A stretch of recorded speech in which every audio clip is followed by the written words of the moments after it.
हे कृष्णा। एक साधक के लिए कृष्ण विरह में भजन करना वो सर्वोत्तम साधन है। ये बात को भगवान श्री चैतन्य महाप्रभु पुष्टि करते अपनी लीला के माध्यम से। उन्होंने राधा कृष्ण की विरह की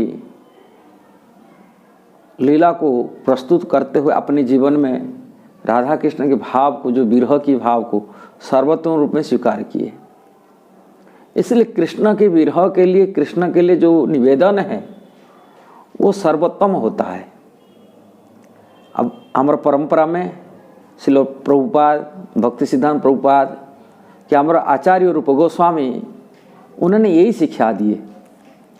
यदि भजन में पदोन्नति करना है, भजन में विकास करना है, उनको कृष्ण विरह की अनुभूति आना चाहिए अपने जीवन में।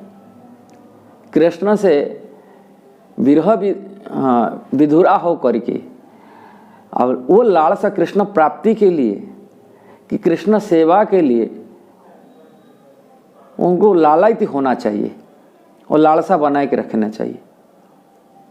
हमारा परंपरा के षड गोस्वामी इसी विरह में हमेशा ब्रज में घूमते थे। ऐसे वर्णन है, हे राधे ब्रज देवी के लालिते, हे नंद सुत कुतः, श्री गोवर्धन कल्प पाद पतले कालंदी तने कुत।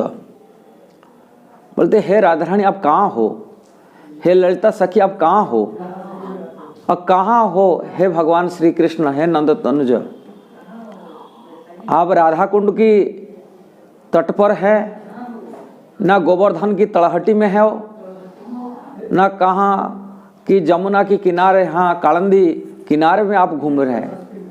और उसी विरह में उन्होंने विरह में ब्रज में घूमते थे, और विरह में ये विरही रस में रह करके वो भजन करते थे। और कभी नहीं स्वीकार करते थे हमको कृष्ण मिले, कि श्रीमती राधारानी हमको मिला है। कभी जीवन में कभी ऐसे स्वीकार नहीं करते थे और ढूंढते थे। और उसी विरह में उन्होंने अलग अलग प्यार भी बोलते थे। ऐसे हमारे परंपरा के आचार्य हुए माधवेंद्रपुरी। माधवेंद्रपुरी राधारानी की जो विरह की दशा में जो प्यार राधारानी गाती थी, जो श्लोकों उच्चारण करती थी, उसी राधारानी की कृपा से उनकी जिह्वा में स्फूर्ति होता है। और राधारानी के जो विरह था, उसी विरह को माधवेंद्रपुरी गाते थे। ऐ दीन दयार्द नाथ है मथुरा नाथ, कदा अवलोकस्य हृदय तद अवलोकन, हृदय तद लोक कातरम दैतम भ्रमति किम करोतम्यहम। इसका अर्थ है, हे दीन दयार्द, हे मथुरा नाथ, मैं आपका दर्शन बिना मेरा हृदय कातर, हृदय तड़प रहा है।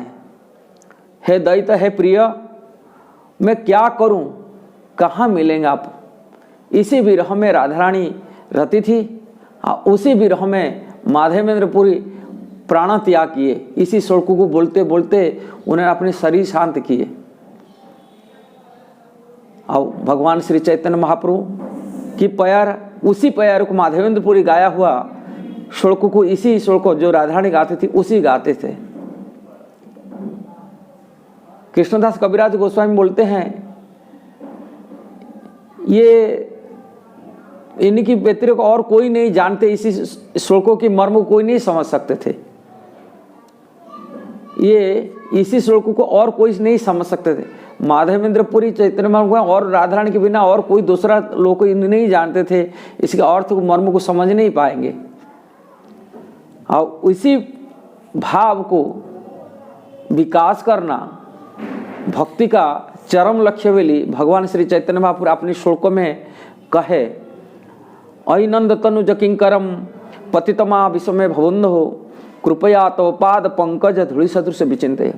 किसी कारणवश मैं पतित ये गिरा हुआ हूँ इस संसार में, हे कृष्ण, आपके चरण कमल में मेरे को धूल के सदृश विचार करते हुए आश्रय दे दीजिए। दूसरा शिक्षाष्ट की नेक्स्ट पैर बताते हैं, नयनम गलदर सुधाराया बदनम गदगद हृदया गिरा पुलकई निश्चितम बपू कदा तब नाम ग्रहण भविष्यति।